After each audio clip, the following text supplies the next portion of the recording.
இன்னைக்கு நம்ம பார்க்க போகிறது சத்து மாவு. இது வந்து சிவப்பரிசியும் பாதமும் வறுத்து வச்சாச்சு. இது சொல்லியிருக்கேன் ஆல்ரெடி, 6 மாதம் குழந்தைக்கு கொடுக்குறது. நான் எங்கள் பேரனுக்கு 9 மாதம் ஆகுது. இப்போ வந்து கருப்பு உளுந்து ஒரு 100 கிராம் 150 கிராம் போட்டிருக்கேன்.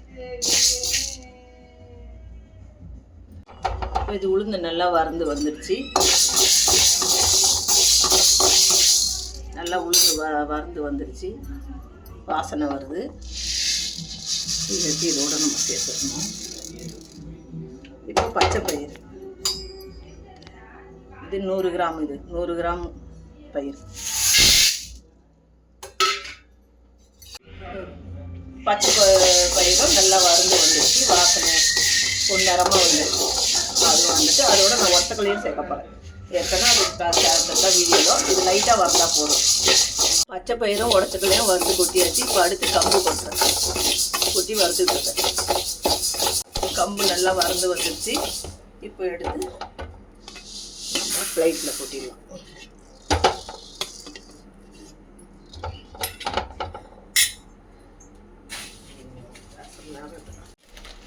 அடுத்தது கேழ்வரகு, எல்லாம் 1/4 கிலோ போடுறோம்.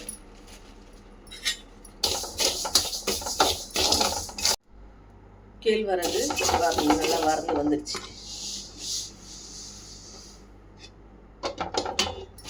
அடுத்தது சோளம், வெள்ளை சோளம் நல்லா வந்துடுச்சு. எடுத்து கொட்டிடலாம்.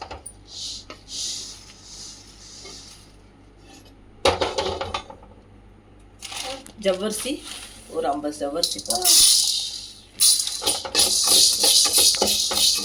நல்லா வந்துடுச்சு. இப்போ எல்லாம் சேர்ந்து எல்லாம் அரைச்சிக்கலாம்.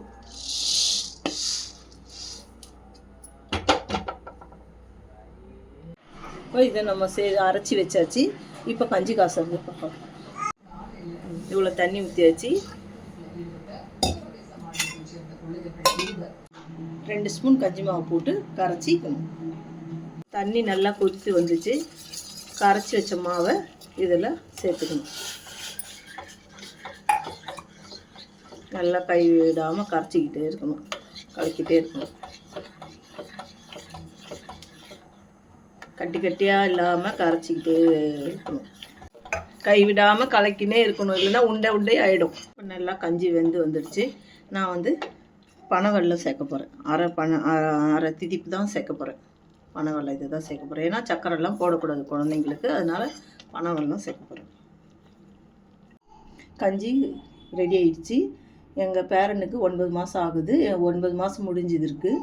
அதை நான் கொடுக்குறேன். ஒரு நேரத்துக்கு நான் கொடுப்பேன். இது ஒரு டிஃபனு சாப்பாடு கொடுக்க போய் இது ஒரு நேரத்துக்கு நான் கொடுப்பேன். அதே ஏன்னா உடம்புக்கு சத்தானது அது, அதனால் இதை சேர்த்துக்கிறது. நீங்களும் வீட்டில் ட்ரை பண்ணி பாருங்கள் பாப்பாவுக்கு. வீடியோ பிடிச்சிருந்தா லைக் பண்ணுங்க, ஷேர் பண்ணுங்க, சேனல் சப்ஸ்கிரைப் பண்ணுங்க, பெல் ஐகானை ப்ரெஸ் பண்ணுங்க.